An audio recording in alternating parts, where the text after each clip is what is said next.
Hello students, today we are starting the topic poverty line of the chapter poverty as a challenge. So what is poverty line? देखिए poverty line क्या होती है। Poverty line का meaning होता है कि किसी भी गुड्स एंड सर्विसेज के लिए कोई भी गुड्स और सर्विसेज जो होती हैं, या फिर हम ये कह सकते हैं किन्हीं भी गुड्स और सर्विसेज के परचेजिंग के लिए जो भी परचेजिंग पावर या परचेजिंग कैपेसिटी जो होनी चाहिए वो कुछ लोगों के पास होती है, कुछ लोगों के पास नहीं। तो जो लोग उन गुड्स को परचेज़ नहीं कर पाते, अर्थात उनका जो उनके पास जो परचेजिंग पावर पैरिटी नहीं होती है, तो उन्हें पॉवर्टी लाइन के नीचे माना जाता है। तो यहाँ पर पॉवर्टी लाइन को डिफ़ाइन करने के बहुत सारे अलग अलग कंसेप्ट्स हैं, जिसमें पॉवर्टी लाइन यानी कौन कौन से जो पर्सन्स हैं वो पॉवर्टी लाइन के नीचे माने गए हैं, उसके बारे में आपको डिफ़ाइन किया गया है। So a common method is used to measure poverty is based on the income और कंजम्पशन लेवल। यहाँ पर जो कॉमन मेथड है पॉवर्टी लाइन को मेज़र करने का, वो बेस है कंजम्पशन लेवल पे या फिर इनकम पे। इनकम या कंजम्पशन लेवल पे पॉवर्टी लाइन का जो मेथड है उसे बेस किया गया है। इनकम यानी कि जिसकी इनकम जो है, इनकम का एक क्राइटेरिया रख दिया गया है कि जिसकी पर्सन की इनकम इससे कम होगी उसे पॉवर्टी लाइन के नीचे माना जाएगा। या फिर कंजम्पशन लेवल यानी कि वो पर्सन जो है वो पर डे में कितना कंज्यूम कर रहा है, कितना उसका कंजम्पशन है। A person is considered poor if his or her income or consumption level falls below a given minimum level. एक पर्सन को कंसीडर किया जा सकता है एज अ पुअर पर्सन अगर उसकी इनकम का या कंजम्पशन का जो लेवल है वो मिनिमम लेवल यानी जो लेवल गिवन है उससे कम है। Necessary to fulfil basic need, और उसकी जो बेसिक नीड्स हैं अगर वो अपनी बेसिक नीड्स को भी फुलफ़िल नहीं कर पा रहा है तो then he is below the poverty line. What is necessary to satisfy basic needs is different as different times and in different countries. क्या ज़रूरी है सेटिस्फाई करने के लिए बेसिक नीड्स को? What is necessary to satisfy basic needs is different, यानी basic needs को satisfy करने के लिए basic different times and different levels पे तो कौन कौन सी चीज़ें जो हैं वो ज़रूरी हैं वो हम देखते हैं। Therefore poverty line may vary with time and place. poverty line जो है वो हर जगह पर टाइम एंड प्लेस पर क्या हो जाती है, डिफ़र हो जाती है। poverty line her time and place पर डिफ़र हो जाया करती है, यानी कि डिफरेंट टाइम एंड प्लेस पर, यानी कि ये वेरिएबल है टाइम और प्लेस के, यानी अलग अलग टाइम और अलग अलग प्लेस पर डिफरेंट क्राइटेरियाज़ रखे गए हैं, डिफरेंट पैरामीटर्स रखे गए हैं पॉवर्टी लाइन के।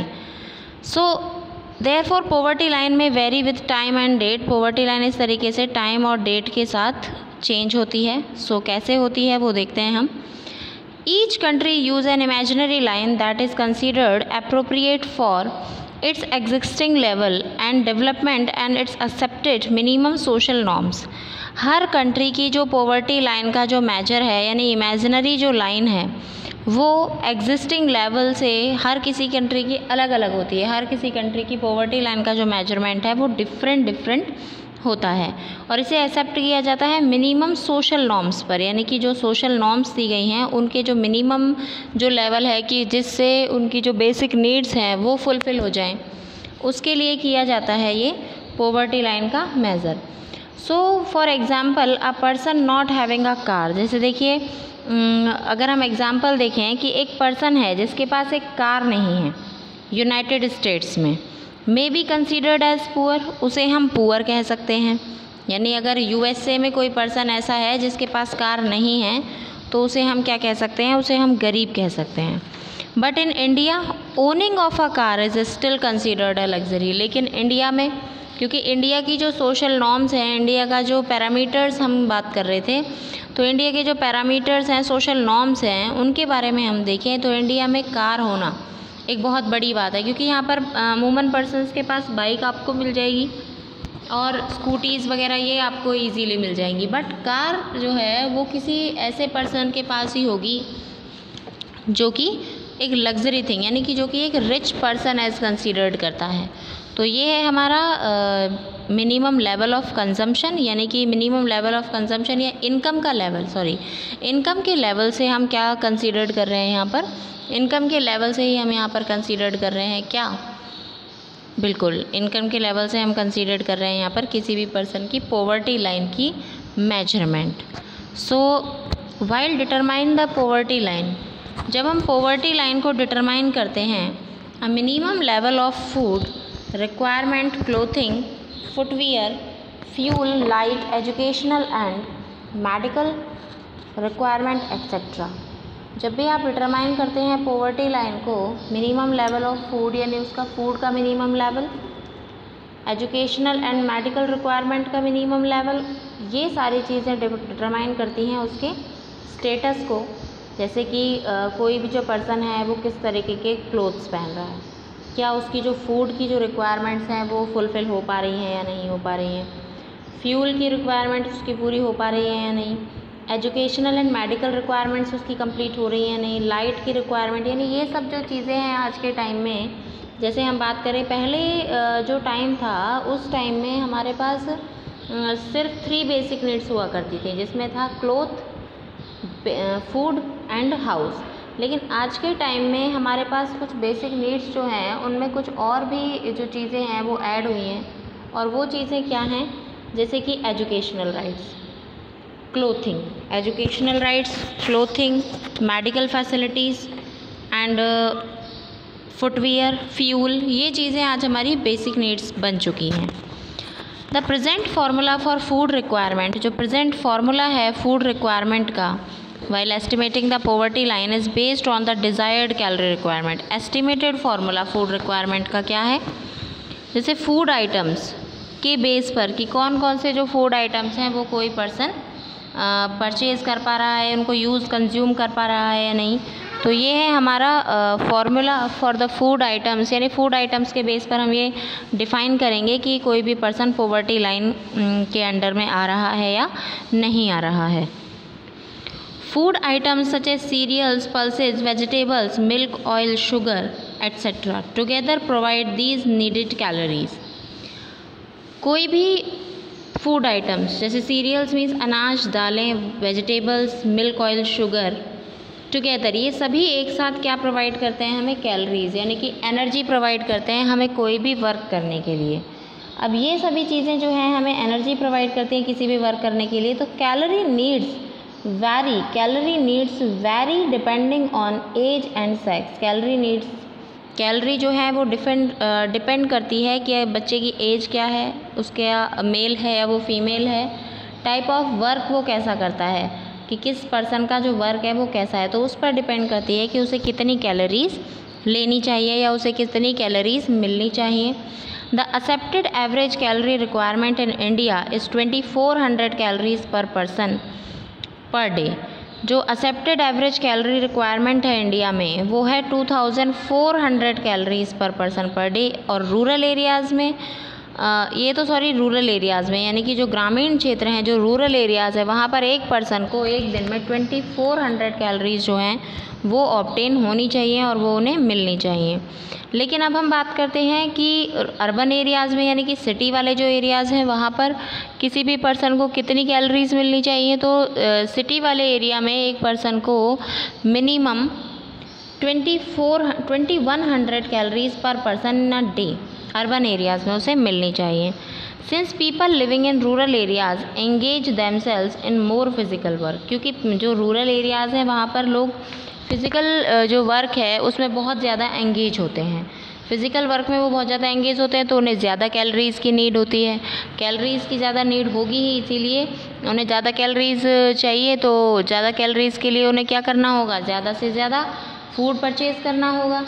So since people living in rural areas engage themselves in more physical work, तो कैलोरी रिक्वायरमेंट्स भी ज़्यादा होंगी।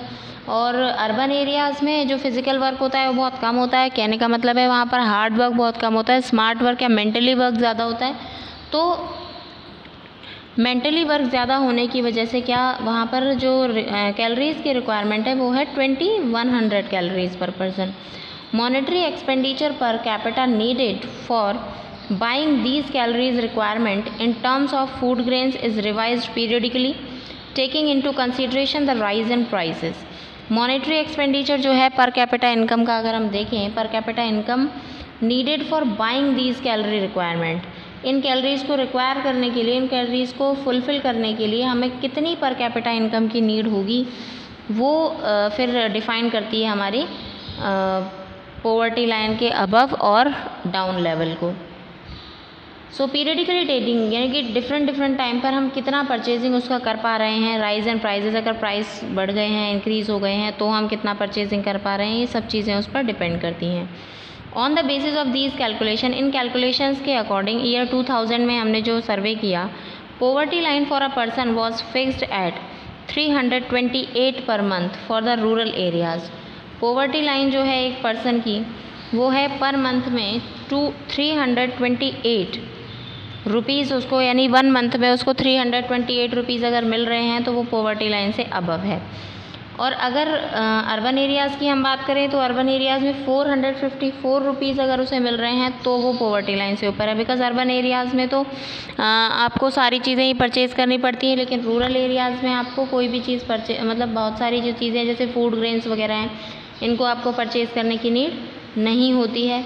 तो इसीलिए अर्बन एरियाज़ में जो रिक्वायरमेंट ऑफ मनी है वो थोड़ा ज़्यादा है rather than the rural areas. So now we are talking about the higher amount of urban areas has been fixed because the higher prices। देखिए हायर अमाउंट अर्बन एरियाज़ में higher amount fix किया गया है because of urban areas of many essential product in urban centres. क्योंकि urban centres यानी city जो areas हैं उनमें आपको बहुत सारे कह सकते हैं बहुत सारे आपको इसेंशियल प्रोडक्ट्स परचेज़ करने होते हैं, कंपलसरी होते हैं।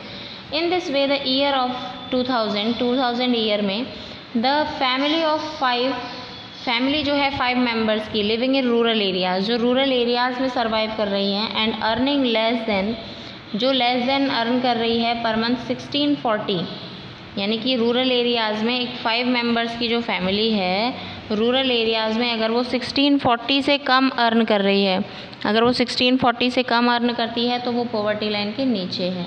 एंड अ सिमिलर फैमिली, और वही family means the member of 5 families, the families of 5 members, अगर उसका जो अर्निंग सोर्स है उससे उसे 2270 रुपीज़ अगर पर मंथ वो गेन कर रही है to meet their basic requirement, अपनी बेसिक रिक्वायरमेंट्स को पूरा करने के लिए, the poverty line is estimated periodically. Poverty line जो है उसे एस्टिमेट किया गया है पीरियडिकली, जो नॉर्मली एवरी 5 ईयर्स में किया जाता है। इसको पॉवर्टी लाइन के लिए जो एस्टिमेट किया जाता है by conducting sample surveys, sample surveys को कंडक्ट करने के लिए। These surveys are carried out by the National Sample Survey Organisation. ये बहुत इंपॉर्टेंट है।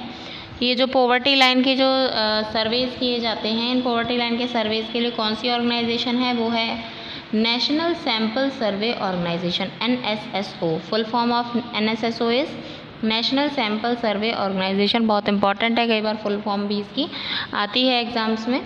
However the making comparison between developing countries, जो कंपैरिजन किया जाता है डेवलपिंग कंट्रीज़ में, like the world bank use a uniform standard for the poverty line. देखिए international जो ऑर्गेनाइजेशंस हैं उनमें वर्ल्ड बैंक एक यूनिफॉर्म स्टैंडर्ड को फॉलो करता है, यूनिफॉर्म स्टैंडर्ड को फॉलो करता है पॉवर्टी लाइन के लिए। Minimum availability of equivalent of ₹1 पर पर्सन पर डे, एक पर्सन को पर डे का $1 उसे मिलना चाहिए। $1 हम बात करते हैं इन इंडिया अप्रॉक्स में हम बात कर रहे हैं तो 75 रुपीज़ हम अप्रॉक्स लगा लेते हैं, एवरेज जो हम लगाते हैं 70 रुपीज़, यानी 1 डे में उसे 70 रुपीज़ मिलने चाहिए। यानी 1 डे में अगर उसे 70 रुपीज़ मिल रहे हैं तो 30 डेज़ में यानी वही 2100, यानी अगर किसी पर्सन को पर मंथ 2100 रुपीज़ मिल रहे हैं तो वो क्या होगा, पॉवर्टी लाइन के ऊपर ही होगा, उससे अबव। और अगर उससे कम मिल रहे हैं तो वो पॉवर्टी लाइन के नीचे होगा। सो आप ये देखिए क्वेश्चन आपको ये करना होगा, why do different countries use different poverty lines, और एक मिनिमम नेसेसरी लेवल जो है आपकी लोकेलिटी में क्या होना चाहिए वो आपको पता करना है। अब हम बात करेंगे पॉवर्टी एस्टिमेट्स की। देखिए ये क्लियर है, टेबल 3.1 जो आप ये देख रहे हो, ये जो टेबल आपको गिवन है, इस टेबल के अकॉर्डिंग अगर आप देखें तो इस टेबल के अकॉर्डिंग जो 55%, इस टेबल को ही पढ़ लेते हैं हम, देखिए। So according to this table 1973-1974 में पोवर्टी रेशियो जो था वो अर्बन एरियाज़ में तो था 49% और रूरल एरियाज़ में था 56.4%, और इसको कंबाइंड जब किया गया तो ये हो गया poverty ratio 54.9%। Number of poors जो है मिलियंस में देखा जाए तो 261 मिलियन ये रूरल एरियाज़ में पुअर पर्सनस थे, और 60 मिलियन ये अर्बन एरियाज़ में पुअर पर्सनस थे। लेकिन अब ये इंक्रीज़ होकर डिक्रीज़ होकर, क्योंकि जैसे जैसे हम बहुत सारे पोवर्टी एलिमिनेशन प्रोग्राम्स भी चला रहे हैं, तो उनके अकॉर्डिंग ये जो पोवर्टी का रेशियो है ये धीरे धीरे कम होता जा रहा है। और आज के टाइम में जो पोवर्टी है वो हमारी 2000 में हमने जो मेज़रमेंट किया था मिनिस्ट्री ऑफ फाइनेंस के द्वारा, तो वो कंबाइंड जो पोवर्टी हमारी बची है वो है 26.1%। और अगर मिलियंस में अगर हम देखें तो 260 million persons are below the poverty line still now. आज भी पुअर पर्सन्स काफ़ी यहाँ पर हैं। तो ये चीज़ें जो हैं ये टेबल आपको लर्न करनी है, और इसी का ही टेबल का ये जो डिस्क्रिप्शन है ये आपको यहाँ पे गिवन है। यानी कि 320 मिलियन जो फेयरली लॉन्ग पीरियड से काफ़ी टाइम से जो पुअर हैं वो यहाँ पर सर्वाइव कर रहे हैं। अब जो हमारा नेक्स्ट टॉपिक है that is vulnerable group, and we will study about this topic in our next video. So thank you, have a nice day.